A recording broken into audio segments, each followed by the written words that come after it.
يا الله، بسم الله الرحمن الرحيم. السلام عليكم ورحمة الله وبركاته. اليوم عندنا موضوع شوية ضايقنا، هو الحظر. أسباب الحظر له رابط مشبوه أو شيء فتنحظر 30 يوم، وأكو سبب ثاني هو كثرة طلبات الصداقة. أكو طلبات صداقة نرسلها فالمقابل ما يقبلها، أو مثلا يكون حسابه واقف وانت ما تدري بين حسابه واقف. فمن تكثر هذه الطلبات، كل حساب فيسبوك له طلبات محددة بالإرسال، تكثر مرات 20، مرات 15، مرات أقل، مرات أكثر، مو سوى يعني. فمن تكثر هذه الطلبات راح يصير عندك حظر. اليوم شلون نعرف شلون نطلع الطلبات الصداقة المعلقة في الفيسبوك؟ انت ما تعرفها يعني، لأن دازها قبل فترة أو قبل زمن. فموضوعنا اليوم هو كيفية إلغاء الطلبات المعلقة في الفيسبوك. نفتح أيقونة جوجل جديدة،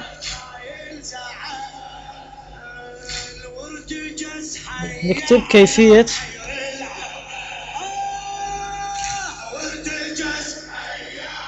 إلغاء الطلبات المعلقة.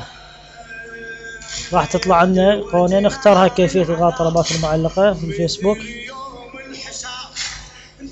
تطلع لنا هاي صفحة الثانية، طريقة إلغاء الطلبات المعلقة في الفيسبوك. ننزل اكو كلمة من هنا مظللة، ندخل عليها، راح تفتح لنا ايقونة ثانية. فتحت لنا هاي الايقونة، صفحة الشخصية العامة وقائمة الاصدقاء. هاي بس بالبداية اول مرة تطلع، بعدين ما تطلع لك تعطيها موافق. وهذا التطبيق ابد لا تدزه برسالة بالفيسبوك، لان اذا دزيته راح تنحظر. طلعت لنا هاي الايقونة، اسمك موجود هنا وهذا التطبيق. عليه من ندخل على هاي كلمة، هاي خضراء وهاي على الزرقاء، ننقر على هاي الكلمة.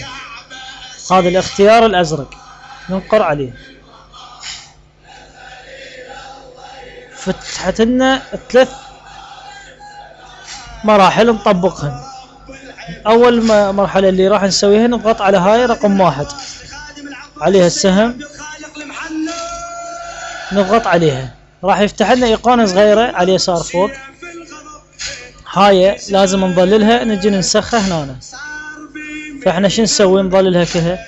التضليل باختصارات الكيبورد هو كتر، تضغط عليه باستمرار زائدا اي، يساوي تضليل الكل. كتر تضغط عليه باستمرار زائدا اي، هذا كتر باستمرار زائد اي. تظللت نعطيها كوبي.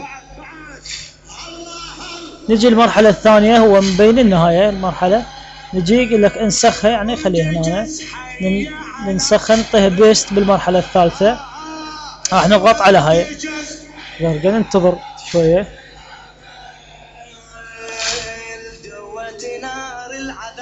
ننتظر شوية من تفتح.